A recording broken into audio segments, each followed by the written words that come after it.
நோக்கி அமர்ந்து அவருக்கு காத்திரு. நீ காத்திருக்கும் போது இன்னொருத்தனுக்கு வாய்க்கப்படும். உடனே நமக்கு என்ன வரும் தெரியுமா? அதாவது காயனுக்கு எரிச்சல் வந்ததே எப்ப தெரியுமா? ஆபேலுடைய காணிக்கை அவ்வளவுதான். எனக்கு வேலை கிடைக்கல, உனக்கு வேலை கிடைக்கல.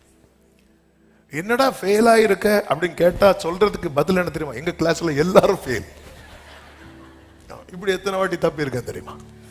ஏன் ஃபெயில் ஆன? எங்க கிளாஸ்ல எல்லாரும் ஃபெயில். அதுல என்ன ஒரு ஒற்றுமை இருக்கிறது? எங்க பெஞ்சில எல்லாம் பேப்பர் கிடைக்கும் போது எங்க பேப்பரை பாக்குறோமோ இல்லையோ முதல்ல யாப்பாடா. அப்படி இருக்கும்போது ஒருத்தனுக்கு காரியம் நடந்துட்டுன்னு வைங்களேன், உடனே நமக்கு என்ன தெரியுமா வரும்? பாரு நான் படிக்கலன்னு சொல்லிட்டு படிச்சுட்டு வந்துட்டான். நமக்கு அந்த எரிச்சல் வரும். ஆண்டவர் சொல்றாரு, எரிச்சல் ஆகக்கூடாது, அப்படி வந்துடவே கூடாது. ஆண்டவர் அவங்களுக்கு நடக்குது, எனக்கு நடக்காம என்ன உட்கார வச்சுட்டு இன்னொருத்தனுக்கு ஒரு காரியம் நடக்கும்போது ஒரு மாம்சீகமா முதல்ல எனக்குள்ள என்ன தோணும் அப்படின்னா, ஆண்டவர் என்னை கைவிட்டுட்டாரோ அப்படின்னு தோணும். இதுதான் சீயோன் சொல்லுகிறார். சீயோனோ, கர்த்தர் என்னை மறந்தார், ஆண்டவர் என்னை கைவிட்டார் சொல்லும் போது அடுத்தவர் எங்க வரார் தெரியுமா? நான் சர்வ வல்லவர்லாம் வரல.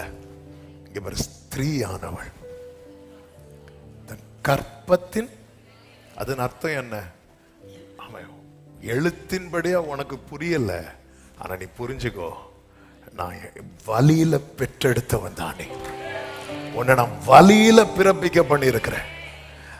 அவர்கள் மறந்தாலும் அதன் அர்த்தம் என்ன? உன்னை பெற்றெடுக்கும் போது உன் தாய் எப்படி துடித்தார்களோ அதை விட பல மடங்கு நான் சிலுவையில துடித்திருக்கிறேன். அவர்கள் மறந்தாலும் நான் மறக்க மாட்டேன். அவன் என் உள்ள கையில ஒண்ணு வச்சிருக்கிறேன் சொல்லிட்டு அப்படியே கீழே படிச்சீங்கன்னா சொல்லுவார், நான் கர்த்தர். நான் கர்த்தர்னு எங்கெல்லாம் சொல்றாரோ அதன் அர்த்தம் என்ன தெரியுமா?